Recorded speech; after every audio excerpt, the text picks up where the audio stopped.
안녕하세요. 김호준입니다. 내부자들이라는 영화가 있죠. 이 영화에 정치적 의도로 여론을 호도하는 언론 권력의 상징으로 이강희라는 가상인물이 등장합니다. 검찰 조사를 받은 한 피의자가 자신들에게 위협이 되자 그를 협박해 자살하게 만든 뒤 그 죄를 검찰에 뒤집어 씌우는 사설을 씁니다. 검찰의 과잉조사가 초래한 자살, 영화 속 사설 제목입니다. 이번 주 조선동아중앙의 사설 제목은 다음과 같습니다. 정치보복수사의 비극, 자살불은 과도한 수사, 너무 거친 검찰 수사. 영화 속 사설과 완전 판박입니다. 국정원 공작에 초래한 한 검사의 죽음을 검찰 내부의 문제로 몰아가는 것. 적폐수사를 방해하려는 여론 호도의 전형적인 수정입니다. 내부자들은 픽션이 아니라 다큐였다. 김호준 생활이었습니다.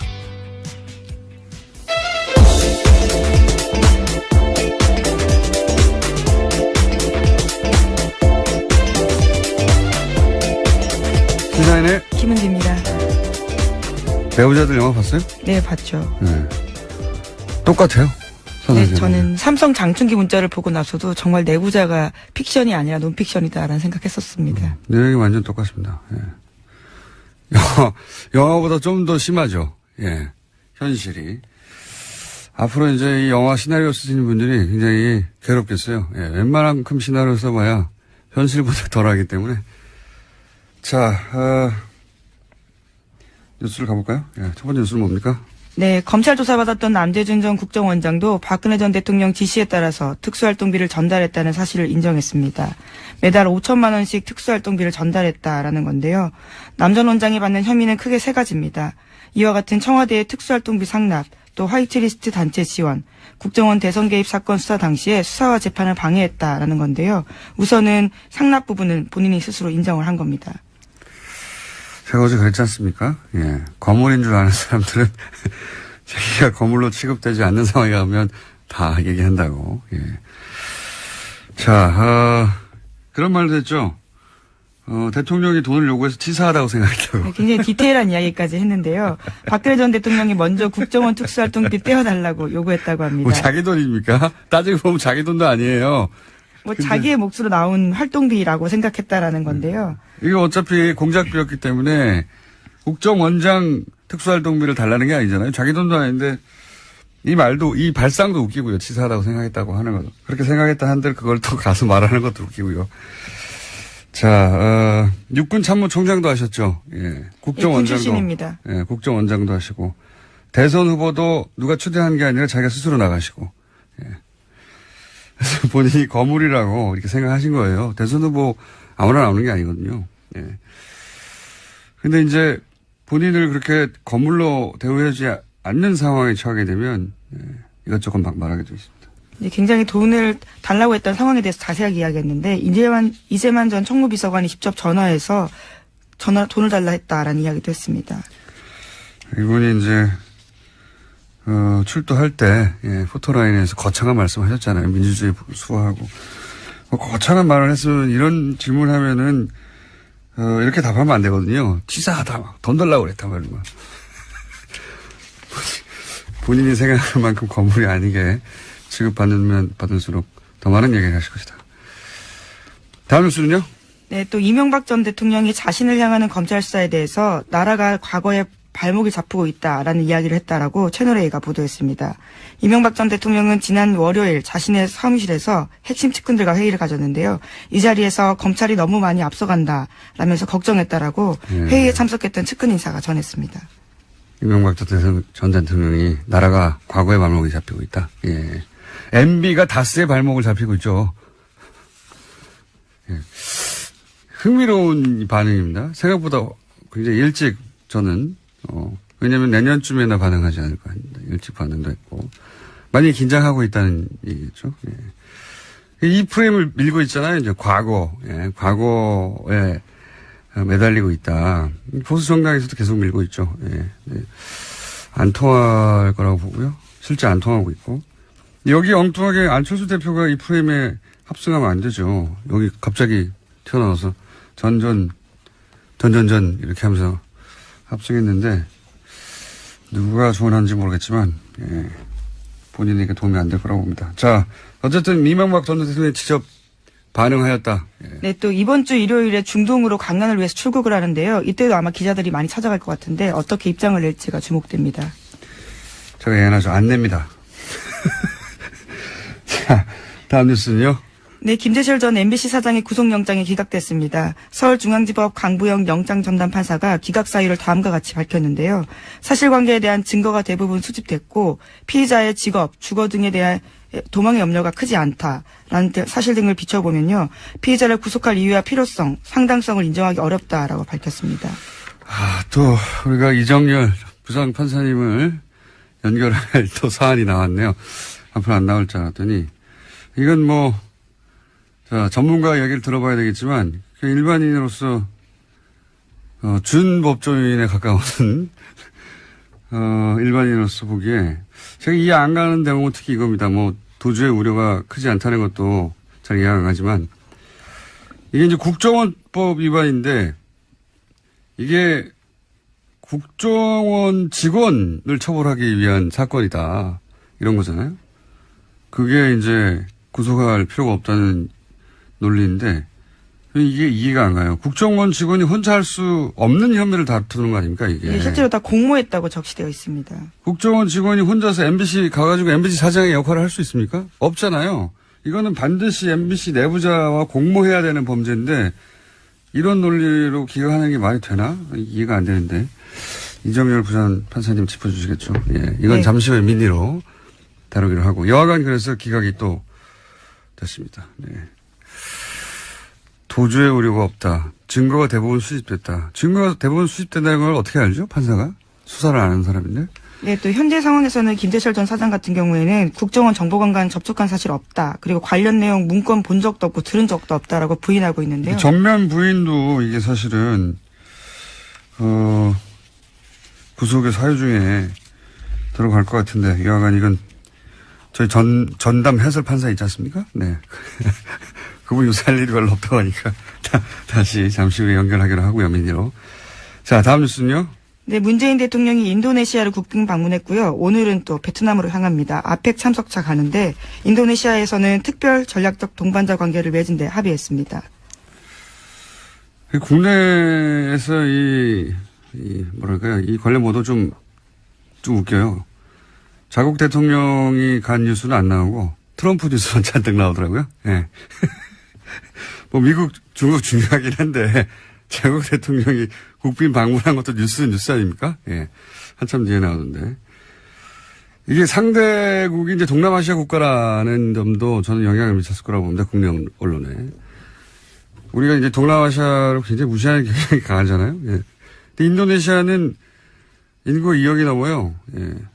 세계에서 네 번째가 그렇습니다. 아주 GDP 규모도 우리하고 비슷하고 바로 아래 정도. 아시아에 굉장히 큰 나라인데 우리 머릿속에 없죠. 우리 머리 지도에선. 예.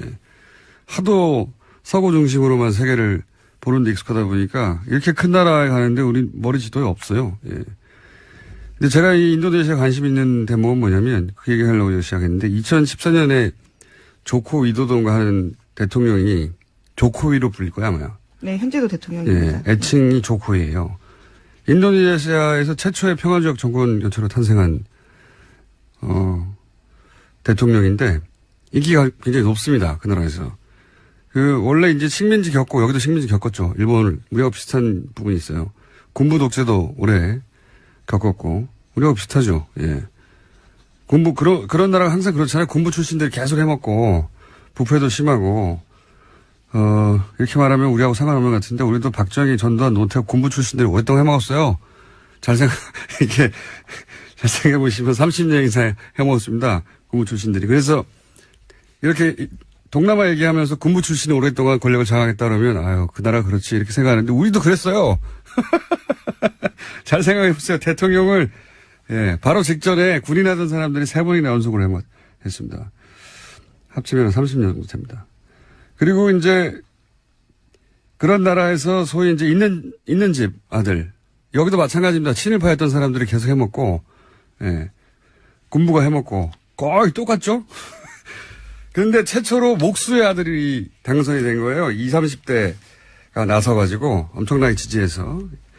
그래서 현재 인도네시아 오바마라고 불립니다. 이 사람이. 인기가 높고 서민 대통령, 뭐 사람 중심. 키워드가 비슷합니다. 역사도 비슷하고. 여하간 이제 우리 언론도 좀 이 머릿속에 세계 지도 있는 그대로 좀 바꿔야 되겠어요. 세계에서 지도상으로는 굉장히 큰 나라고 인구도 2억 몇천만 명 됩니다. 세계 4위인가 그렇고 경제 규모도 굉장히 커요. 예. 트럼프 한번 보지 말고 아시아 연대도 중요하거든요. 예. 인식의 지평을 좀 넓히자. 호감도도 높아요. 그 나라에서 우리나라에 대한 실제 외환위기 때 일본 기업들은 다 빠져나갔는데 우리나라 기업 안 빠져나갔다고. 또 한류와 관련되어 있는 관심도 꽤 크다고 들었습니다. 한류는 그냥 연예 정보지에서 다루면 되는데 정보 뉴스에서 이 나라 자체가 우리가 관심을 가지고 거꾸로 인도네시아도 우리한테 관심을 가질 만한 상호 유사한 역사도 가졌고 예. 인식도 나쁘지 않고 인도네시아 언론을 보니까 아주 크게 다뤘던데 우리는 관심이 없어요. 예. 자, 다음 순요. 네, 변창훈 검사 사망으로 국정원 댓글 수사 방해 사건을 두고 불거진 소위 보복 수사 논란에 대해서 검찰 내에서 반박 의견이 나왔습니다. 오늘 아침 한국일보가 전한 소식인데요. 댓글 사건의 피해자는 윤석열 개인이 아니라 국민과 국가다라는 겁니다. 서울중앙지검 관계자의 멘트로 인용된 이 보도는요. 소위 사법방해 사건 피해자인 윤석열 지검장이 이 사건 수사를 지휘하는 게 적절하냐라는 정치권 지적에 대한 반론 성격을 띠고 있습니다. 대응을 잘했네요. 예. 피해자를 마치 윤석열 개인인 것처럼 특정해서 윤석열 서울중앙지검장이 이 사건을 수사하면 안 된다라고 몰아가는 사실은 이제 약간 업그레이드된 논리죠. 네, 어제 국회 법제사법위원회 전체회에서 이런 이야기가 꽤 많이 나왔었습니다. 이 프레임에 넘어가면 안 된다고 봅니다, 저는. 예. 이게 조중동이 특정 사안에서 완전히 똑같은 사설을 일제히 낼 때가 자주는 아니지만 있어요. 예. 보수매체가 이런 걸 잘하는데, 뭐 예를 들어 대선처럼 굉장히 중요한 정치적 시즌에는 예전에 이런 얘기 있었습니다. 예전에 이런 보도도 있었고, 같이 모여서 해야 한다. 조중동에, 편집 라인이 같이 모여서 회의한다. 왜냐하면 특정 시점에 특정 논조를 일제히 쏟아내야지 힘을 모아서 자신들이 원하는 방향으로 여론을 끌고 갈 수 있지 않습니까? 그런 때하고 비슷한 시점이에요, 지금. 보면 똑같은 사안을, 동시에 똑같은 논조로 때려대고, 그리고 그거를 또 보수 매체가 그렇게 나가고, 보수 정당에서 받아주고, 보수 정당에서도 자유한국당 윤석열 지검장 이름을 특정해가지고 깡패라고 어젠가요? 예. 워딩 했거든요. 윤석열 지검장이 깡패라고 했어요. 깡패라고도 하고, 그리고 이제 종편에서도 계속 윤석열 지검장을 타겟팅해서 때리고, 패턴이 굉장히 전형적인데, CBS 권영철 선임기자에 따르면은 변창훈 검사의 검사에서 한 지청장이, 문무일 총장한테 너희들이 죽였다 외쳤다. 이 보도 자체가 사실이 아니라고 어제. 네, 뭐 그런 식의 이야기가 나왔었습니다. 보도 자체가 사실이 아니다. 예. 보수 매체에서 그런 거 보도하고 있는데 뻥이다 그거. 라고 하는 CBS의 보도가 나왔죠. 예. 뭐 문무일 총장은 현재 그런 이야기 들은 적이 없다 이렇게 부인하고 있긴 한데요. 아니요. 그걸 외쳤다고 특정한 지청장도 있었어요. 그 지청장도 그런 말을 한 적이 없다라고 CBS 권영철 선임이자 CBS만 유일하게 그 보도를 했고 나머지 매체들은 그게 기정사실화돼서 지청장 누구라고 해서 계속 나갔거든요. 뻥이랍니다. 예. 여하간 타겟팅을 윤석열 지검장한테 의도적으로 하고 있다고 봅니다, 저는. 예. 이게 근데 제가 보기엔 거꾸로 검찰에서 윤석열 지검장을 보호해야 된다고 생각하는 게 사실상 일반 시민의 지지를 받은 최초의 검사예요. 검사가 언제 일반 시민들한테 박수 받은 적 있습니까? 사랑받고? 검찰 스스로 제가 보기에는 방어해야 될 사안이라고 봅니다. 예. 자, 하여튼 뻥이랍니다. 박수 쳤다는 거는. 제가 어제 나온 보도에 따르면 한 곳을 때리고 있다. 윤 지검장을 무너뜨리면 기본적으로 이 적폐수사 관련해서 드라이브를 멈출 수 있다고 생각하는 것 같아요. 현재. 예, 상징적인 인물이니까. 다음 수는요? 네, 박근혜 전 대통령이 인권 침해를 당하고 있다라고 주장했던 MH그룹 기억하실 텐데요. 이들이 스위스 유엔 사무국에서 박근혜 전 대통령의 인권 침해를 비판하는 토론회를 열었습니다. 하지만 토론회장은 텅텅 비어 있었고요. 사람들이 거의 없었다라고 합니다. 그랬겠죠. 예. 사실이 아니기도 하거니와, 예, 아마 자신들이 발제했겠죠. 그 회사에서. 그러니까 그 상업회사에서 발제하는 토론회에 누가 갑니까? 이런 사안에. 자, 텅텅 비었다고 합니다. 자, 다음 뉴스 하나 정도 더 하고 바로 이정길 판사님 연결해야 되겠습니다. 네, 한성숙 네이버 대표가 어제 직접 나서서 구글을 향해서 공개적으로 의혹을 제기했습니다. 지난달 31일에 국정감사에서 이해진 네이버 창업자가 세금도 안 내고 고용도 없다라면서 구글 비판한 적이 있는데요. 그러자 바로 구글이 반박했습니다. 그리고 일주일이 지났는데 다시 네이버가 공세에 나선 겁니다. 프라임 전환의 기술인데 이런 게, 예, 네이버에 대한 공세가 있을 때 네이버도 고민이 많았겠죠. 어떻게 프레임을 전환할지. 지금 외국 기업 대 한국 기업 뭐 이런 프레임으로 만들어서 짠 하고 뜬금없이 구글을 공격하는 것으로, 예, 국면을 전환할 프레임을 짰네요. 이거 누가 짠 건지 모르겠지만 잘못 짰다고 봅니다, 저는.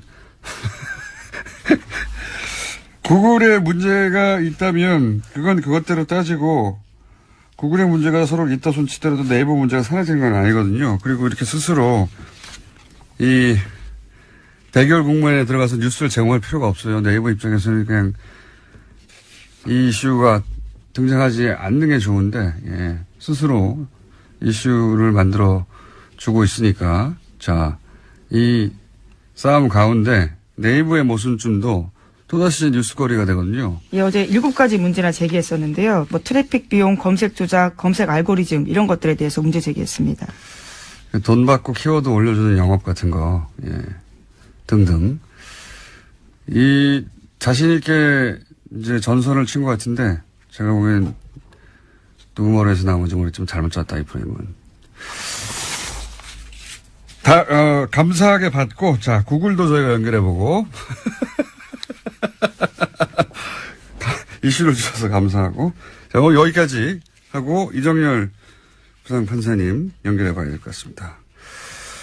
판사님? 네, 안녕하세요. 네. 제가, 소개해드릴게요. 법무법인 동안에 사무장으로 계신 이정열 전 부장 판사님이시자 영장 판사를 직접 지내셨고, 예. 지금은 변호사가 못 되고 계신 분입니다. 처음에 그렇게 시작하시면 제가 오늘 드릴 말씀에 신빙성이 좀 떨어지지 않을까요? 아니죠. 영장 실제 심사를 해본 사람이 대한민국에 몇 명이나 있다고요. 아, 네. 예. 예. 네. 자, 추명호 전 국정원 국익정보국장이 구속됐을 때, 이제 이정열 부장판사님은 연결할 일이 별로 없을 것 같다고 했는데. 저도 그럴 줄 알았습니다. 예. 네. 바로 나오네요. 자, 김대철 전 MBC 사장, 증거가 대부분 수집됐다. 그리고 이게 이제 도주류가 크지 않다. 또 하나는 이게 국정원법 위반이어서 국정원 직원을 처벌하려고 하는 거기 때문에 등등등 기억한다. 이거 어떻게 보십니까? 일단 지금 말씀 주신 것도 세 가지가 다 문제인데, 네. 처음부터 말씀드리자면은, 우리 청취자분들께서도 잘 아시겠습니다만, 이 구속영장 발부가 되려면 범죄 혐의가 소명이 돼야 되고, 예. 그다음에 도주의 우려가 있거나 증거인멸의 우려가 있거나, 네. 이런 요건이 이제 필요한데. 그거 거의 다 외웠어요. 저희 청취자들이 이제. 예. 이 범죄 혐의 소명 부분 보면, 이제 네. 영장 청구 기각사유에 이렇게 나오더라고요. 저기 사실관계에 대한 증거가 대부분 수집되었다, 이런 표현이 나와요. 저도 그게 이해가 안 갑니다. 근데 이거는 일단 범죄 혐의 소명 부분을 보면, 예. 그러면 증거가 대부분 수집됐으니까 범죄 혐의는 인정된다는 소리잖아요. 그렇죠. 예. 그러니까 그 부분은 큰 문제가 안 되는 것 같아요. 근데 제 말은 다 수집됐다는 건 어떻게 알죠? 저는 그게 이상해요. 그러니까요. 그러니까 이게 증거인멸 우려가 없다는 거를 표현하려고 쓴 부분인 것 같아요. 그렇게 보면. 예. 예. 근데 좀 하나 또 좀 주의 깊게 보는 게, 물론 이제 지금 공장장님 말씀하신 것도 당연히 이제 당연한 말씀이고요. 예. 그런데 그동안에 이 중앙지법 영장전담 판사들이 써온 표현이 뭐였냐면, 기본적 증거가 확보되었다, 이렇게 표현했었거든요. 네네.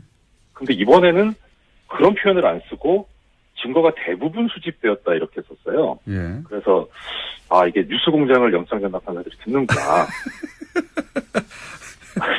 그게 이제 예. 그런 표현들에 판사들은 예민합니까? 그런 문장에? 그러니까 아마 뭐 뉴스공장도 뉴스공장이겠지만 국정감사에서 그런 지적들이 있었으니까 그것들을 감안하지 않았나 싶거든요. 뭐 그런 전달이 됐을 겁니다. 아마. 예. 아무튼 그런데 지금 말씀하신 대로 대부분 수집됐다는 건 다 수집됐다는 것도 아니고, 예. 그 다음에 대부분 수집됐는데 그러면은 앞으로 그러면 이게 어떻게 되는 것이냐에 관해서 결국 중요한 거는 증거인멸의 우려가 있냐 없냐는 그야말로 정말 이 사람이 증거를 인멸할 것 같냐 아니냐 이걸 따져야 되지, 예. 인멸할 증거가 남아 있냐 아니냐 이걸 따져야 될 문제는 아니잖아요. 다시 말씀해 주세요. 그 대목은 헷갈렸습니다. 지금 마지막 대목은. 그러니까 공장장님 말씀대로, 예. 그러니까 지금 증거가 대부분 수집됐으니까 이제 더 이상 인멸할 증거가 별로 없으니까 증거인멸의 우려가 없다 이런 식이거든요 지금. 그렇죠. 예. 다 수집됐으니까 이제 됐다 이거 아닙니까? 그렇죠. 예. 그런데 어떻게 알아요, 공장장님 말씀대로. 그러니까 제 말이 그거예요. 수집됐는지. 그러니까 이거는 영장전담 판사 아니라 사실 수사를 하는 검찰도 몰라요. 조사해봐야 증거가 나오는 거기 때문에. 저도 그렇게 그래서 생각합니다. 이런 식으로 표현하는 건 아직도 지금 이 예전에 기본적 증거가 뭐 확보됐다 이 표현에서 못 벗어나고 있다, 그 궤를. 알겠습니다. 정신 못 차리고 있다 이런 것 같아요. 그리고 도주 우려가 상당히 심각한데요, 이게 지금. 예. 일단 도주 우려가 없다는 사유를 든 게 직업과 주거가 일정하다 이렇게 썼어요. 그런데 이건 뭐 보통 영장 기각할 때 쓰는 상투적 표현이고, 예. 결론은 그거죠. 실형 선고가 예상되지 않는다, 이런, 그러니까 그렇게 중대하지 않다 이런 논리거든요. 예. 근데 지금 이 김재철 피의자의 지금 혐의를 보면 일단 범죄 사실이 소명됐다고 전제가 됐으니까, 예. 소명된 범죄 사실이 공영방송 MBC를 망가뜨리는데 본인이 중추적 역할을 했잖아요, 일단. 그러니까 국정원 일정이 있었는데 결과를 봤더니 일정대로 다 됐더라 이거 아닙니까? 그렇죠. 그게 맞아떨어졌다는 거죠. 그게 서로 안 맞았다면 범죄 혐의 소명이 안 됐다고 아마 썼을 거예요. 근데 그게 지금 맞아떨어졌거든요. 그러면은 국정원하고 어떻든 교감이 있었던 거 아닌가 싶긴 한데, 뭐 그건 그렇다 치고, 일단 저는 재밌게 생각이 드는 게 아까 공장장님도 잠깐 말씀 주셨는데 마지막 부분에 이 국정원법 위반죄라는 게 원래 국정원 직원의 위법행위를 처벌하기 위한 것인데, 지금 김재철 피의자는 국정원 직원이 아니기 때문에 아니고 여기에 대해서 다투고 있으니까 이런 점도 감안을 했다 이렇게 되거든요. 저도 제일 이해가 안 가는 대목입니다 이게. 예. 근데 지금 이거는 어떤 측면에서 보셔야 되냐면 김재철 피의자의 주장을 좀 감안해 보셔야 될 것 같아요. 김재철 피의자는 뭐라고 주장하고 있냐면 나는 국정원 측하고 교감한 적이 없다. 청와대하고도 교감한 적이 없다. 그러니까 공범 관계가 아니다. 이렇게 얘기를 하고 있는 거예요. 그리고 MBC는 장악될 수도 없고 뭐 사실 예, 우리가 그렇죠. 가지고 있는 모든 혐의를 부인하고 있는 거죠. 예.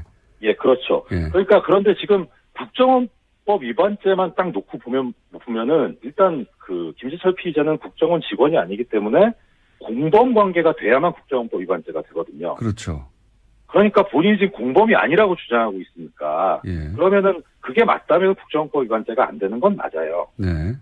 예, 그래서 지금 그렇게 주장을 한 것 같고, 근데 그게 법원에서 판단이 받아들여진 건데, 그럼 그렇다고 보면, 그게 맞다고 보면 무슨 문제가 생기냐면, 김재철 피의자는 그러면 국정원 지시를 받은 게 아니라 예. 본인이 알아서 했다는 거잖아요. 알아서 다 했다는 얘기죠 여기서는. 그렇죠. 그럼 주범이고 수괴죠, 이 사람은. 주범이고 수괴. 그러니까 국정원법 위반죄가 안 되는 건 그렇다 쳐도, 그러면은 이 지금 다른 혐의 뭐 업무방해라든가 그다음에 이 노조 활동 방해한 거, 이건 본인 수괴예요. 이건 실형 선고 해야죠. 이러면 도주 우려가 있는 거예요, 이렇게 되면. 그래서 이게 영장 청구 이번에 기각한 게 겉으로는 그럴듯해 보이는데 앞뒤가 안 맞아 버렸어요. 또 한 가지 앞뒤가 안 맞는 거는 말씀 듣다 보니까 공범이 아닌 것으로 본 문구라고 하셨잖아요. 이게 국정원법 위반인데 네. 국정원법 위반의 공범이 아닌 것으로 봤다고 이제 그렇게 해석을 하셨는데, 그럼 앞부분에 네. 사실관계에 대한 증거가 대부분 수집됐다는 것도 안 맞지 않습니까? 그 말씀 제가 또 드리려고 했는데 먼저 말씀. 역시 예리하신 분장. 앞뒤가 안 맞지 않습니까? 예. 그렇죠. 이 앞뒤가 안 맞죠. 그러니까 왜 이렇게 앞뒤가 안 맞게 썼을까? 근데 일단 전제로 놓고 볼 수 있는 거는 크게 봐서 이게 결국은 이 블랙리스트의 일환이잖아요. 지금 예. 그 MBC 내부에 있어서 이 블랙리스트 범죄에 대해서 중앙지법 영장전담들이 되게 가볍게 보고 있는 거 아닌가.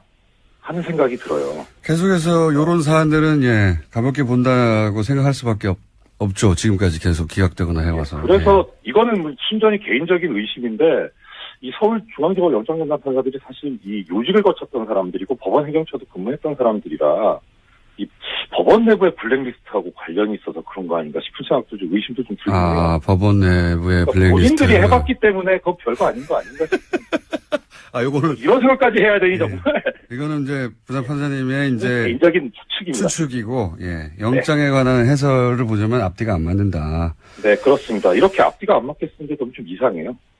알겠습니다. 자 오늘 여기까지 하고요. 저희가 간만에 연결했는데 판사님? 네네. 연결했는데 불안해요. 네, 간만에 연결했는데 저희가 어디서 근무하시는지 잠깐 얘기해 볼까요? 아 정말 진짜. 네, 저 구로 디지털 단지역 부근에 있는 법무법인 동안에서 사무장으로 일하고 있습니다. 네, 부장 판사님이었는데 사무장으로 일하시는 이상열 전 부장 판사님 감사합니다. 네 고맙습니다.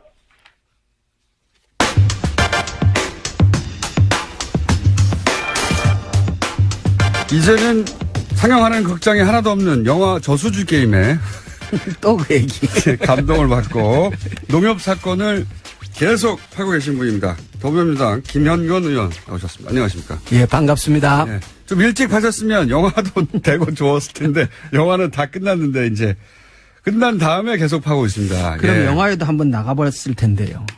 예. 근데 그때 영화를 만들 때는요 아무도 관심이 없었어요. 사실 이 사건에 대해서. 주진 기자하고 저만 관심이 있었지. 자, 내용을 간단히 요약하겠습니다. 다시 210억을 농협이 대출을 합니다. 캐나다 부동산 사업에. 그런데 이 돈을 다 날립니다. 다 날렸는데 어떻게 날렸냐 봤더니 담보를 설정해야 되는데 담보를 설정을 안 하고 그리고 대출했으니까 이자도 받고 대출금 상환을 해야 되는데 그러기 위해서 통장을 만들어가지고, 일종의 자물쇠에 해당되는 질권, 전문 용어는 아실 필요가 없고, 하여튼, 그런 자물쇠를 잠궈놨는데, 당연하죠. 돈 받는 사람만 그 통장을 열어봐야 하는 건데, 그 자물쇠를 풀어줘가지고, 또 돈을 다 가져가 버렸어요. 예. 그래가지고, 담보 설정만 안 했다도 아니고, 담보 설정을 다른 사람이 받도록 해뒀다. 그렇죠. 수익증권은 담보 설정을 다른 사람 명의로 하고 그리고 원금과 이자를 받기 위해서 공동 명의로 개설해 놓은 통장을 관리를 해야 되는데 농협이 그 통장의 열쇠를 넘겨줬다. 이렇게. 예. 그러니까 돈을 다른 사람 받도록 해주고 키도 줬다. 그래서 줬다. 돈을 그쪽에서 다 빼갔다. 농협은 돈을 다 날렸다 이거예요. 말도 안 되는 사건이 벌어졌어요. 말도 안 되는 사건이. 이거는 금융권에 계신 분들은 듣자마자 아니 210억에 대한 돈에 대한 담보고 뭐고 질권이고 다 날려줬다니 이게 말이 되나 풀어줬다니 이렇게 생각하실 텐데 주변에 은행에 계신 분들한테 물어보세요. 말도 안 되는 건데 이 사건에 저희가 관심을 특별히 가지는 이유가 여기 이 사건 대출 과정에 관련해서 이명박 전 대통령의 친인척 이름이 자꾸 거론되다 보니까 그렇게 주장하시는 분들이 있습니다. 주장하시는 분들은 있는데 저희가 크로스 체크가 안 되고 있는 거예요. 예. 그런 상황인데 첫 번째 이유가 그거고요. 두 번째 이유는 이렇게 말도 안 되는 일이 벌어지고 나서 이 돈이 흘러와서 입금된 계좌가 있는 은행. 그 은행이 이명박 전 대통령 캐나다 은행. 캐나다에 있는 로얄 뱅크 오브 캐나다 RBC 은행이 이 자원외교 때마다 등장하는 은행이라는 거예요. 이후에 자원외교 여러 가지 사건이 터질 때마다 결국은 항상 RBC가 뚱뚱 나와요. 그것도 이명박 전 대통령과의 연결고를 생각하지 않을 수 없는 사안이고 그 외에도 몇 가지 이제 큰 덩어리가 그렇습니다. 그러다 보니까 이것이 정권 초반에 일종의 프로토타입이 아닐까? 실험작. 요런 식의 어떤 작업을 한 다음에 혹시 이후에도 비슷한 작업들이 계속 있지 않을까 하는 의심 하나. 또 하나는 그 계좌, RBC 은행의 그 특정 계좌가 찾아서 그 특정 계좌에서 돈이 어디로 흘러갔는지를 계속 추적하면 뭐가 나오지 않겠는가. 그렇죠. 그 저수지가. 4개의 그 계좌를 통해서 돈이 오고 간 흔적이 있으니까. 그러니까 농협은 210억을 출자를 했는데 원금은 전액 손실했지만 그 과정에서 60억의 이자는 받았다고 얘기를 하거든요. 예. 그 이자를 받은 통장이 그 4개의 통장인데 예. 그 4개의 통장 번호를 제가 갖고 있으니까 예. 이 통장의 거래 내역을 조회를 하고 예. 어느 쪽으로 돈이 어떻게 빠져나갔는가를 추적하다가 보면은 이것이 특정인과 연계가 되어 있는지 아니면 단순히 사업 과정에서 실패에 의해서 돈이 소진된 것인지를 예. 확인할 수 있을 것이란 이건 얘기죠. 캐나다하고도 공조를 해야 될 사안인 그렇죠. 것 같고요. 그러니까 공적기관에서 수사를 예. 해야 하는 사안인데 아직 안 하고 있기 때문에 예. 저희가 하라고 계속 하고 있는 겁니다. 그렇죠. 이게 단순 투자 실패가 아니라 통장 번호도 갖고 있다고. 그러니까 권력형 비리일 수 예. 있다. 예. 그런 냄새가 아주 많이 난다. 예. 예. 그러면 오늘 여러 가지 얘기를 하시겠지만 혹시 예. 이 프로토타입일 수도 있다라는 의혹은 오래전부터 저랑 주진우만 주장해 왔어요. 아무도 예. 관심을 안 가져서 참 외로웠는데 예. 프로토타입일 수 있다. 유사한 어떤 투자 방식이 뒤에 나오는 거 찾아보신 거 없습니까? 예. 그 얘기 들어가기 전에요. 예. 그 수익증권을 담보로 해서 90억을 현지 개발업체 대표가 찾아가고 그리고 그 돈이 그 토지 매입과 연결이 되거든요. 예. 그런데 그 토지에 대한 근저당권을 농협이 설정을 합니다. 예. 그런데 이게 나중에 사고가 터지고 나서 예. 현지 조사를 가게 되는데 예. 그런데 근저당을 설정해 놓은 기관, 국내 기관이 예. 농협만 있지 않고 예. 다른 국내 은행이 2순위, 예. 그러니까 이 순서를 투지가 필지가 여러 개이다 보니까 농협이 1순위인 것도 있고 그 은행이 2순위인 것도 있고 이것이 바뀌어 있는 것도 있고 예. 예. 그렇다라는 거를 보고 예. 얘기를 하는 사람이 있어요. 어허. 그 얘기는 뭐냐 그러면 농협만 이 투자에 연계되어 있지 않고 다른 은행도 예, 다른 은행도 그거 저희도 몰랐습니다. 예, 다른 은행도 우리 서류를 안 보여주니까. 아하. 그래서 이게 농협만 연루되어 있는 게 아니다. 연루된 게 아닐 가능성이 있다. 아. 예, 근저당에 국내 다른 은행이 이게 설정이 되어 있다는 얘기는 농협만 210억이고 다른 은행이 또 있을 수도 또 있을 있다. 수도 있다. 예. 처음 알았습니다. 그래서 그 얘기를 말씀을 드리고 이건 단순한 사건이 아니니까 네. 반드시 조사를 해야 된다. 영화도 만들었지 않습니까? 예. 잘하셨습니다. 극장에서 다 내려갔는데 예. 그때 하시셔서 이 얘기를 했으면 얼마나 좋았을까. 그 말씀을 드리고요. 예. 그리고 이제 이게 이제 확대될 수도 있겠군요. 예. 아하. 그리고 2009년도에 예. 산업은행하고 예. 수출입은행하고 농협하고 미국에 그 천연가스 투자를 합니다. 그런 건 너무 많이 해가지고. 예. 예, 어쨌든 하는데 결국 그 세 개의 기관이 합쳐서 3천억의 손실을 봅니다. 200억하고는 비교가 안 되는 3천억. 비교가 안 됩니다. 3천억. 예. 근데 우리가 이제 수출입은행이 이게 다 이제 그 관치은행적인 성격들을 갖고 있는 기관들이지 않습니까? 네네. 수출입은행이 330억의 손실을 보는데 왜 니네가 도대체 여기에 참여를 해가지고 수출입은행은 330억. 네, 농협은 170억. 예. 산업은행은 여기 농협도 또 꼈어요? 농협이 또 끼어요. 또 끼는데 그 돈도 상호금융 특별회계의 돈입니다. 냄새가 나네요. 네. 그러니까 이게 농협은 원래 이런 해외 투자에 앞장서서 하는 경험도 없고 그렇죠. 지난번에도 말씀드렸듯이 상호금융 특별회계는 농민들의 돈이기 때문에 이런 데 넣지도 않고 매우 안전하고 보수적으로 운영하는 것이 기본 원칙인데 또 들어가서 170억을 날려먹습니다. 여기도 똑같이. 날려먹는데. 근데 여기는 170억은 3천억 중에 일부일 뿐인 거네요. 이번에는. 이게 이제 펀드가 하나는 아니에요. 여러 개의 복수의 펀드가 있는데 산업은행이 운영하는 펀드에 가입을 한 건 아니고 근데 그 같은 흐름이에요. 거기에 농협이 170억을 또 날려먹습니다. 또 날려먹고. 예. 근데 어쨌든 그 날려먹었다고 하는 사업들을 모아봤더니 3천억 정도가 예, 사라졌다. 3천억 정도가. 그런데 이 투자 과정에서도 예. 농협에서 보여준 투자 과정과 유사한 어떤 그런 특징이 그렇죠. 보이니까 이 말씀하시는 예. 거니까. 예. 그래서 수출입은행에다가 투자하게 되는 과정에 대한 질의를 했더니 왜 투자했느냐? 네, 답변이 온 게 아주 재미있는 답변이 왔어요. 그때 수출입은행 입장에서는 그 투자 방식이 블라인드 펀드 방식이었다는 거예요.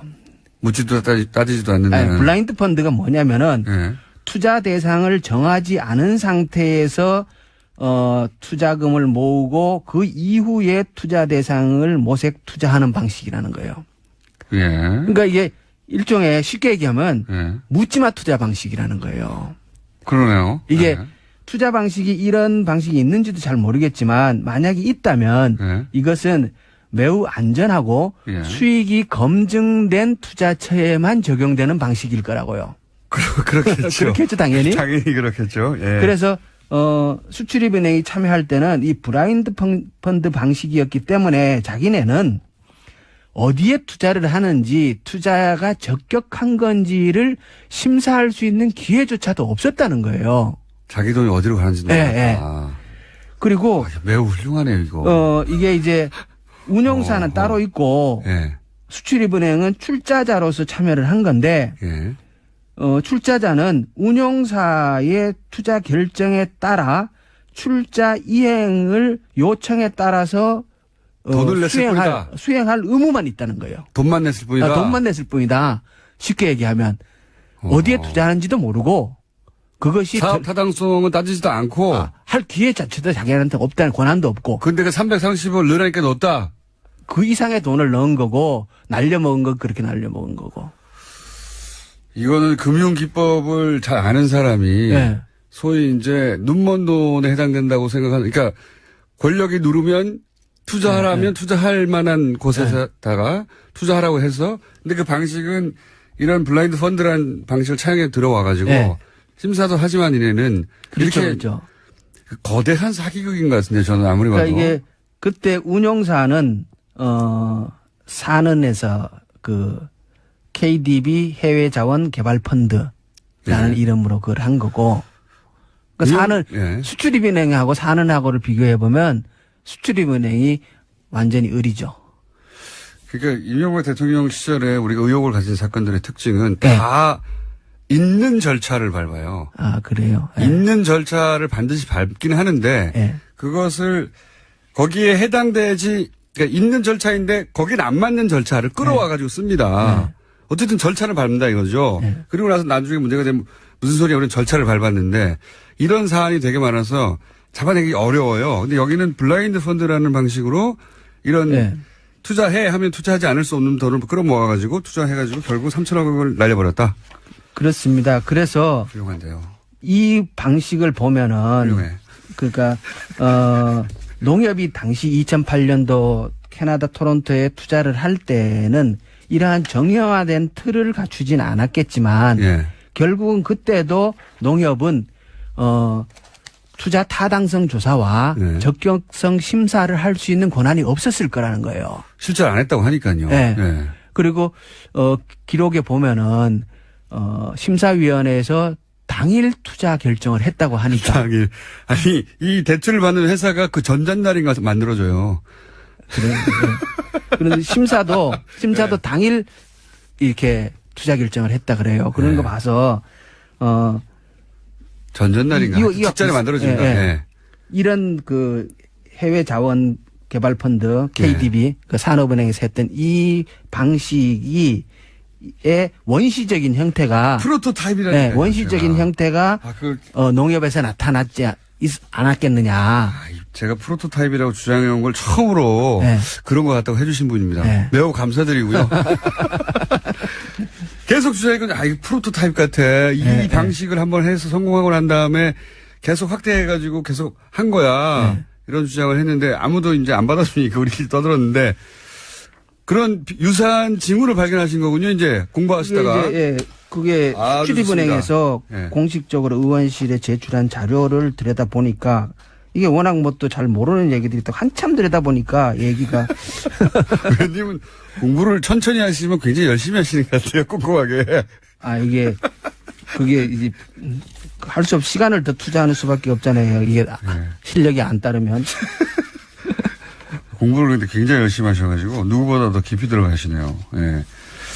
맞습니다. 네. 이런 사안이 저는 더 있을 거라고 의심하고 있습니다. 네. 굉장히 많을 거라고. 오늘 두 가지 새로 나온 사실은 하나는 농협이 날린 네.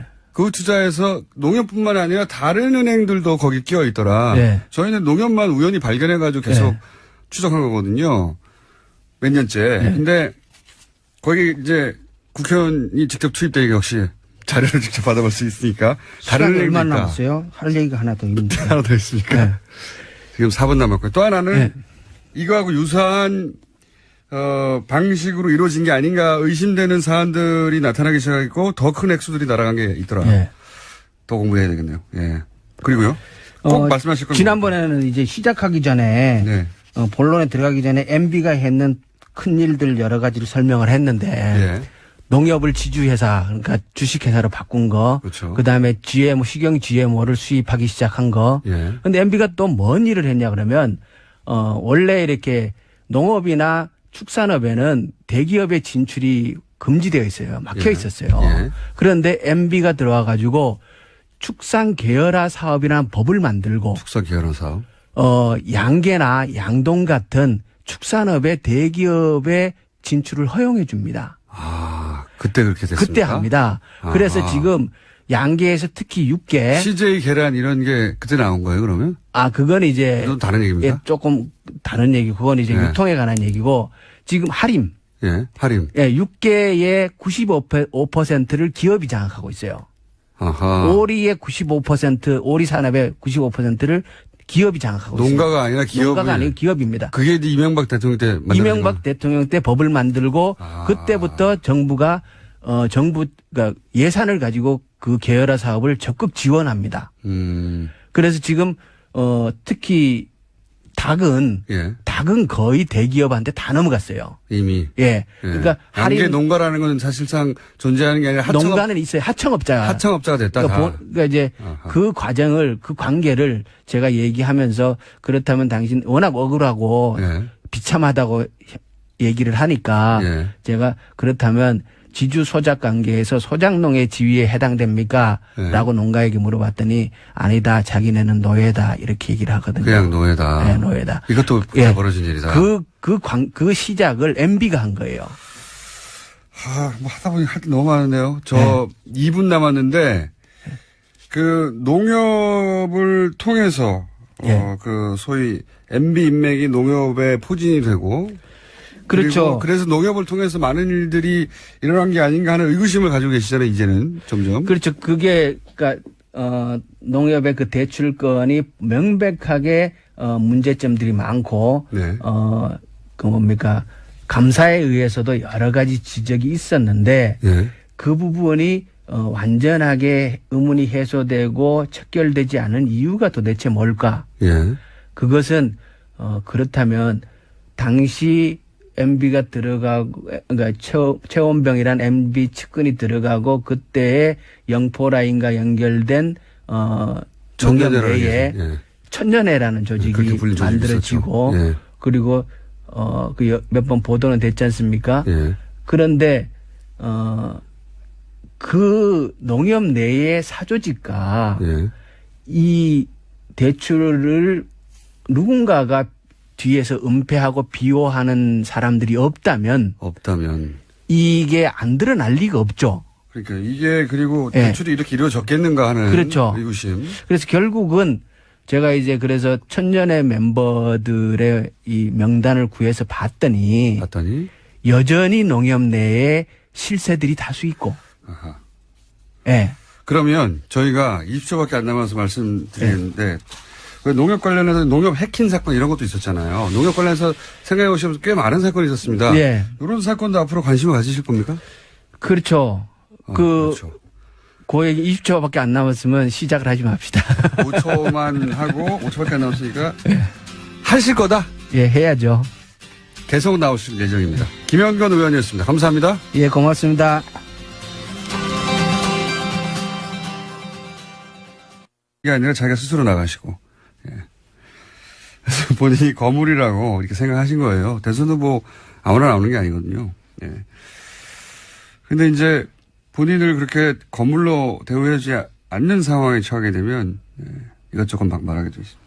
굉장히 돈을 달라고 했던 상황에 대해서 자세하게 이야기했는데 이재만 전 총무비서관이 직접 전화해서 돈을 달라 했다라는 이야기도 했습니다. 이분이 이제 출두할 때 포토라인에서 거창한 말씀하셨잖아요. 민주주의 수호하고 거창한 말을 했으면 이런 질문을 하면은 이렇게 답하면 안 되거든요. 치사하다 막 돈 달라고 그랬다 말이야. 본인이 생각할 만큼 건물이 아니게 취급받으면 받을수록 더 많은 얘기를 하실 것이다. 다음 뉴스는요? 네, 또 이명박 전 대통령이 자신을 향하는 검찰 수사에 대해서 나라가 과거에 발목을 잡고 있다라는 이야기를 했다라고 채널A가 보도했습니다. 이명박 전 대통령은 지난 월요일 자신의 사무실에서 핵심 측근들과 회의를 가졌는데요. 이 자리에서 검찰이 너무 많이 앞서간다라면서 걱정했다라고 회의에 참석했던 측근 인사가 전했습니다. 이명박 전 대통령이 나라가 과거의 발목이 잡히고 있다. 예. MB가 다스의 발목을 잡히고 있죠. 예. 흥미로운 반응입니다. 생각보다 굉장히 일찍 저는, 왜냐면 내년쯤에나 반응하지 않을까 합니다. 일찍 반응도 했고. 많이 긴장하고 있다는 얘기겠죠. 예. 이 프레임을 밀고 있잖아요. 이제 과거에 매달리고 있다. 보수 정당에서도 계속 밀고 있죠. 예. 네. 안 통할 거라고 보고요. 실제 안 통하고 있고. 여기 엉뚱하게 안철수 대표가 이 프레임에 합승하면 안 되죠. 여기 갑자기 튀어나와서 전전 이렇게 하면서 합승했는데 누가 조언하는지 모르겠지만 본인에게 도움이 안 될 거라고 봅니다. 자, 어쨌든 이명박 전 대통령이 직접 반응하였다. 네, 또 이번 주 일요일에 중동으로 강연을 위해서 출국을 하는데요. 이때도 아마 기자들이 많이 찾아갈 것 같은데 어떻게 입장을 낼지가 주목됩니다. 제가 예언하죠. 안 냅니다. 자, 다음 뉴스는요. 네, 김재철 전 MBC 사장의 구속영장이 기각됐습니다. 서울중앙지법 강부영 영장전담 판사가 기각 사유를 다음과 같이 밝혔는데요. 사실관계에 대한 증거가 대부분 수집됐고 피의자의 직업, 주거 등에 대한 도망의 염려가 크지 않다라는 사실 등을 비춰보면요. 피의자를 구속할 이유와 필요성, 상당성을 인정하기 어렵다라고 밝혔습니다. 또 우리가 이정열 부장 판사님을 연결할 또 사안이 나왔네요. 앞으로 안 나올 줄 알았더니 이건 전문가 얘기를 들어봐야 되겠지만 일반인으로서 준법조인에 가까운 일반인으로서 보기에 제가 이해 안 가는 대목은 특히 이겁니다. 도주의 우려가 크지 않다는 것도 잘 이해가 가지만 이게 이제 국정원법 위반인데 그다음에 특정 논조를 일제히 쏟아내야지 힘을 모아서 자신들이 원하는 방향으로 여론을 끌고 갈 수 있지 않습니까? 그런 때하고 비슷한 시점에 지금 보면 똑같은 사안을 동시에 똑같은 논조로 때려대고 그리고 그거를 또 보수 매체가 그렇게 나가고 보수 정당에서 받아주고 보수 정당에서도 자유한국당 윤석열 지검장 이름을 특정해가지고 깡패라고 어젠가요? 예, 워딩 했거든요. 윤석열 지검장이 깡패라고 했어요. 깡패라고도 하고 그리고 그 종편에서도 계속 윤석열 지검장을 타겟팅해서 때리고 패턴이 굉장히 전형적인데 CBS 권영철 선임 기자에 따르면은 변창호 검사의 검사에서 한 지청장이 문무일 총장한테 너희들이 죽였다 외쳤다. 이 보도 자체가 사실이 아니라고 어제. 네, 그런 식의 이야기가 나왔었습니다. 보도 자체가 사실이 아니다. 예. 보수 매체에서 그런 거 보도하고 있는데 뻥이다 그거. 라고 하는 CBS의 보도가 나왔죠. 예. 문무일 총장은 현재 그런 이야기 들은 적이 없다 이렇게 부인하고 있긴 한데요. 아니요. 그걸 외쳤다고 특정한 지청장도 있었어요. 그 지청장도 그런 말을 한 적이 없다라고 CBS 권영철 선임이자 CBS만 유일하게 그 보도를 했고 나머지 매체들은 그게 기정사실화돼서 지청장 누구라고 해서 계속 나갔거든요. 뻥이랍니다. 예. 여하간 타겟팅을 윤석열 지검장한테 의도적으로 하고 있다고 봅니다, 저는. 예. 이게 근데 제가 보기엔 거꾸로 검찰에서 윤석열 지검장을 보호해야 된다고 생각하는 게 사실상 일반 시민의 지지를 받은 최초의 검사예요. 검사가 언제 일반 시민들한테 박수 받은 적 있습니까? 사랑받고? 검찰 스스로 제가 보기에는 방어해야 될 사안이라고 봅니다. 예. 자, 하여튼 뻥이 납니다. 박수 쳤다는 거는. 제가 어제 나온 보도에 따르면 한 곳을 때리고 있다. 윤 지검장을 무너뜨리면 기본적으로 이 적폐수사 관련해서 드라이브를 멈출 수 있다고 생각하는 것 같아요. 현재. 예, 상징적인 인물이니까. 다음 순요.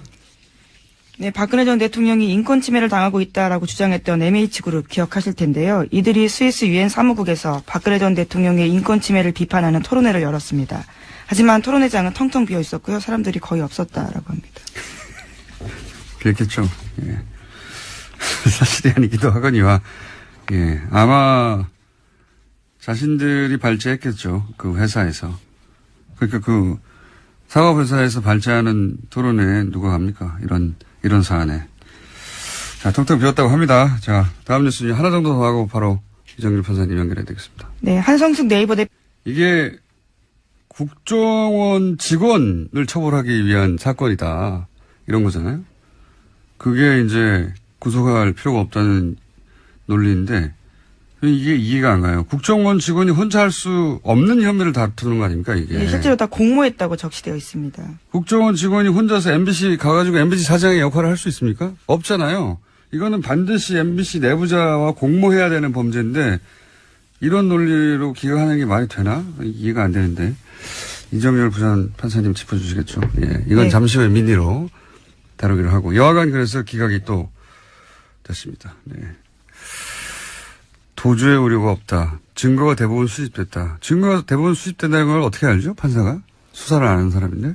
네, 또 현재 상황에서는 김재철 전 사장 같은 경우에는 국정원 정보관과 접촉한 사실 없다. 그리고 관련 내용 문건 본 적도 없고 들은 적도 없다라고 부인하고 있는데요. 정면 부인도 이게 사실은 구속의 사유 중에 들어갈 것 같은데 여하간 이건 저희 전담 해설 판사 있지 않습니까? 네. 그분 요새 할 일이 별로 없다고 하니까 다시 잠시 후에 연결하기로 하고요, 민의로. 자, 다음 뉴스는요. 네, 문재인 대통령이 인도네시아를 국빈 방문했고요. 오늘은 또 베트남으로 향합니다. 아펙 참석차 가는데 인도네시아에서는 특별 전략적 동반자 관계를 맺은 데 합의했습니다. 국내에서 이 관련 보도 좀 웃겨요. 자국 대통령이 간 뉴스는 안 나오고 트럼프 뉴스만 잔뜩 나오더라고요. 예. 뭐 미국, 중국 중요하긴 한데 자국 대통령이 국빈 방문한 것도 뉴스 아닙니까? 예. 한참 뒤에 나오던데. 이게 상대국이 이제 동남아시아 국가라는 점도 저는 영향을 미쳤을 거라고 봅니다. 국내 언론에. 우리가 이제 동남아시아를 굉장히 무시하는 경향이 강하잖아요. 예.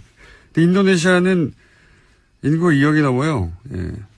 세계에서 4번째가 그렇습니다. 아주 GDP 규모도 우리하고 비슷하고 바로 아래 정도. 아시아에 굉장히 큰 나라인데 우리 머릿속에 없죠. 우리 머리 지도에선. 예. 하도 서구 중심으로만 세계를 보는 데 익숙하다 보니까 이렇게 큰 나라에 가는데 우리 머리 지도에 없어요. 예. 근데 제가 이 인도네시아 관심 있는 대목은 뭐냐면 그 얘기 하려고 시작했는데 2014년에 조코 위도돈가 하는 대통령이 조코위로 불릴 거야 아마. 네, 현재도 대통령입니다. 예, 애칭이 조코위예요. 인도네시아에서 최초의 평화적 정권 교체로 탄생한 대통령인데 인기가 굉장히 높습니다. 그 나라에서. 원래 이제 식민지 겪고 여기도 식민지 겪었죠. 일본을 우리하고 비슷한 부분이 있어요. 군부 독재도 오래 겪었고 우리하고 비슷하죠. 예. 그런 나라가 항상 그렇잖아요. 군부 출신들이 계속 해먹고 부패도 심하고 이렇게 말하면 우리하고 상관없는 것 같은데 우리도 박정희, 전두환, 노태우 군부 출신들이 오랫동안 해먹었어요. 안녕하세요. 김호준입니다. 내부자들이라는 영화가 있죠.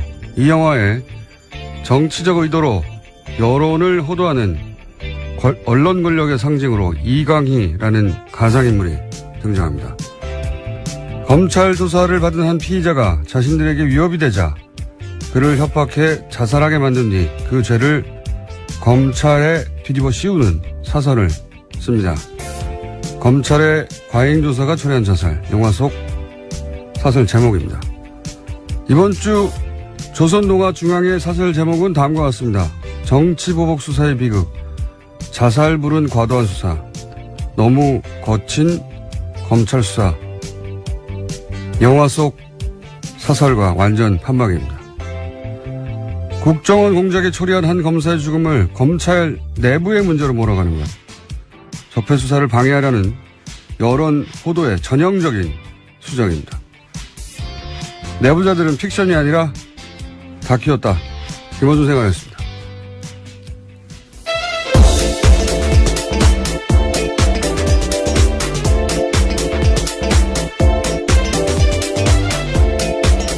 시사인의 김은지입니다. 배우자들 영화 봤어요? 네, 봤죠. 네. 똑같아요. 네, 저는 삼성 장충기 문자를 보고 나서도 정말 내부자가 픽션이 아니라 논픽션이다라는 생각했었습니다. 내용이 완전 똑같습니다. 예. 영화보다 좀 더 심하죠. 예. 현실이. 앞으로 이제 이 영화 시나리오 쓰시는 분들이 굉장히 괴롭겠어요. 예. 웬만한큼 시나리오 써봐야 현실보다 덜 하기 때문에. 자, 뉴스를 가볼까요? 예. 첫 번째 뉴스는 뭡니까? 네, 검찰 조사받았던 남재준 전 국정원장도 박근혜 전 대통령 지시에 따라서 특수활동비를 전달했다는 사실을 인정했습니다. 매달 5천만 원씩 특수활동비를 전달했다라는 건데요. 남 전 원장이 받는 혐의는 크게 세 가지입니다. 이와 같은 청와대의 특수활동비 상납, 또 화이트리스트 단체 지원, 국정원 대선 개입 사건 수사 당시에 수사와 재판을 방해했다라는 건데요. 우선은 상납 부분은 본인이 스스로 인정을 한 겁니다. 제가 어제 그랬지 않습니까? 예. 거물인 줄 아는 사람들은 자기가 거물로 취급되지 않는 상황에 가면 다 얘기한다고. 예. 자, 그런 말도 했죠. 대통령이 돈을 요구해서 치사하다고 생각했다고. 네, 굉장히 디테일한 이야기까지 했는데요. 박근혜 전 대통령이 먼저 국정원 특수활동비 떼어달라고 요구했다고 합니다. 뭐 자기 돈입니까? 따지고 보면 자기 돈도 아니에요. 뭐 자기의 몫으로 나온 활동비라고 생각했다라는 건데요. 이게 어차피 공작비였기 때문에 국정원장 특수활동비를 달라는 게 아니잖아요. 자기 돈도 아닌데 이 말도, 이 발상도 웃기고요. 치사하다고 생각했다고 하는 거죠. 그렇게 생각했다 한들 그걸 또 가서 말하는 것도 웃기고요. 자, 육군 참모총장도 하셨죠. 예. 국정원장도. 군 출신입니다. 예, 국정원장도 하시고. 대선 후보도 누가 추대한 게 잘 생각해보시면 30년 이상 해먹었습니다. 군부 출신들이. 그래서 이렇게 동남아 얘기하면서 군부 출신이 오랫동안 권력을 장악했다 그러면 아유, 그 나라 그렇지 이렇게 생각하는데 우리도 그랬어요. 잘 생각해보세요. 대통령을 예, 바로 직전에 군인하던 사람들이 3번이나 연속으로 했습니다. 합치면 30년 정도 됩니다. 그리고 이제 그런 나라에서 소위 이제 있는 집 아들 여기도 마찬가지입니다. 친일파였던 사람들이 계속 해먹고 예, 군부가 해먹고 거의 똑같죠? 그런데 최초로 목수의 아들이 당선이 된 거예요. 20, 30대가 나서가지고 엄청나게 지지해서. 그래서 현재 인도네시아 오바마라고 불립니다. 이 사람이. 인기가 높고 서민 대통령, 뭐 사람 중심. 키워드가 비슷합니다. 역사도 비슷하고.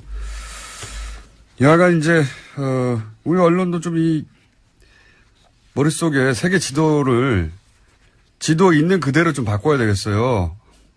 세계에서 지도상으로는 굉장히 큰 나라고 인구도 2억 몇천만 명 됩니다. 세계 4위인가 그렇고 경제 규모도 굉장히 커요. 예. 트럼프 한번 보지 말고 아시아 연대도 중요하거든요. 예. 인식의 지평을 좀 넓히자. 호감도도 높아요. 그 나라에서 우리나라에 대한 실제 외환위기 때 일본 기업들은 다 빠져나갔는데 우리나라 기업 안 빠져나갔다고. 또 한류와 관련되어 있는 관심도 꽤 크다고 들었습니다. 한류는 그냥 예. 저기 연예 정보지에서 다루면 되는데 정보 뉴스에서 이 나라 자체가 우리가 관심을 가지고 거꾸로 인도네시아도 우리한테 관심을 가질 만한 상호 유사한 역사도 가졌고 예. 인식도 나쁘지 않고 인도네시아 언론을 보니까 아주 크게 다뤘던데 우리는 관심이 없어요. 예. 자, 다음 순요. 네, 변창훈 검사 사망으로 국정원 댓글 수사 방해 사건을 두고 불거진 소위 보복 수사 논란에 대해서 검찰 내에서 반박 의견이 나왔습니다. 오늘 아침 한국일보가 전한 소식인데요. 댓글 사건의 피해자는 윤석열 개인이 아니라 국민과 국가다라는 겁니다. 서울중앙지검 관계자의 멘트로 인용된 이 보도는요. 소위 사법방해 사건 피해자인 윤석열 지검장이 이 사건 수사를 지휘하는 게 적절하냐라는 정치권 지적에 대한 반론 성격을 띠고 있습니다. 대응을 잘했네요. 예. 피해자를 마치 윤석열 개인인 것처럼 특정해서 윤석열 서울중앙지검장이 이 사건을 수사하면 안 된다라고 몰아가는 사실은 이제 약간 업그레이드된 논리죠. 네, 어제 국회 법제사법위원회 전체회에서 이런 이야기가 꽤 많이 나왔었습니다. 이 프레임에 넘어가면 안 된다고 봅니다, 저는. 예. 이게 조중동이 특정 사안에서 완전히 똑같은 사설을 일제히 낼 때가 자주는 아니지만 있어요. 예. 보수매체가 이런 걸 잘하는데, 뭐 예를 들어 대선처럼 굉장히 중요한 정치적 시즌에는 예전에 이런 얘기 있었습니다. 예전에 이런 보도도 있었고, 같이 모여서 해야 한다. 조중동에, 편집 라인이 같이 모여서 회의한다. 왜냐하면 특정 시점